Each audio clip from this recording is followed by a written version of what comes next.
एक बड़े से महल में एक शक्तिशाली राजा रहता था। उसके पास सब कुछ था, सोना, हीरे जवाहरात और एक शानदार महल। लेकिन राजा खुश नहीं था। उसके दिल में गहरा दुख था। उसे किसी भी चीज से खुशी नहीं मिलती थी।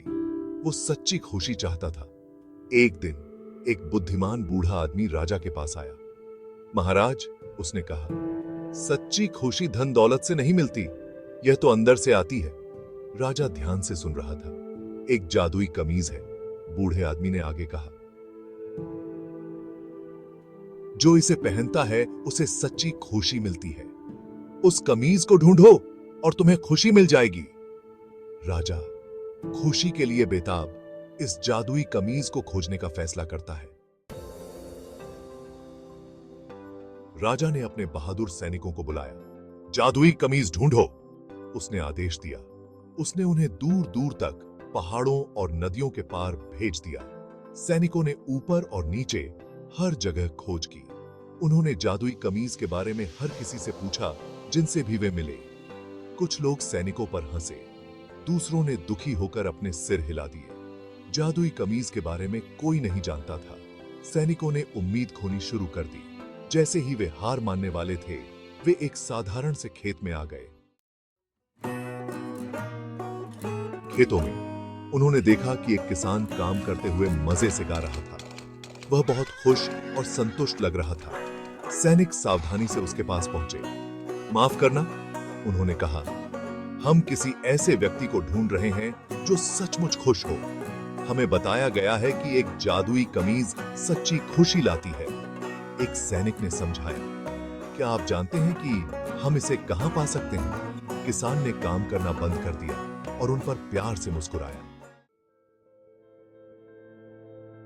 अच्छा, किसान हंसा, मेरे पास भले ही कोई जादुई कमीज ना हो, लेकिन मैं सचमुच खुश हूं। सैनिक दंग रह गए। लेकिन आप जादुई कमीज के बिना खुश कैसे रह सकते हैं? उन्होंने पूछा। खुशी, किसान ने जवाब दिया, अंदर से आती है।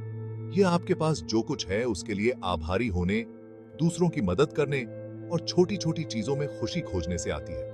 किसान के शब्दों ने सैनिकों के दिलों को छू लिया। उन्होंने महसूस किया कि उसके पास सच्ची खुशी का राज्य है। सैनिक खाली हाथ, लेकिन एक नई समझ के साथ राजा के पास लौट आए। उन्होंने उसे खुश किसान और उसके ज्ञान भरे शब्दों के बारे में बताया। राजा ने ध्यान से सुना। उसका दिल सोच से भारी था। उसने महसूस किया कि बुद्धिमान बूढ़ा आदमी सही था। सच्ची खुशी किसी कमीज में नहीं, बल्कि खुद में ही मिलती है। उसके पास खुश रहने के लिए सब कुछ था।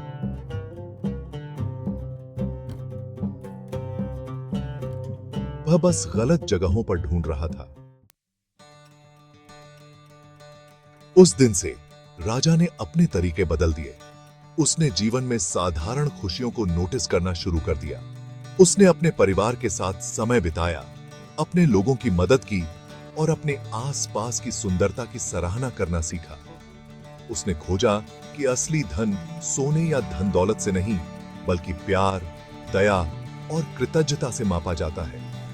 और इस तरह राजा को आखिरकार वह खुशी मिल ही गई जिसकी उसे हमेशा से लालसा थी, यह साबित करते हुए कि सबसे बड़े खजाने भौतिक चीजों में नहीं, बल्कि खुद में ही पाए जाते हैं।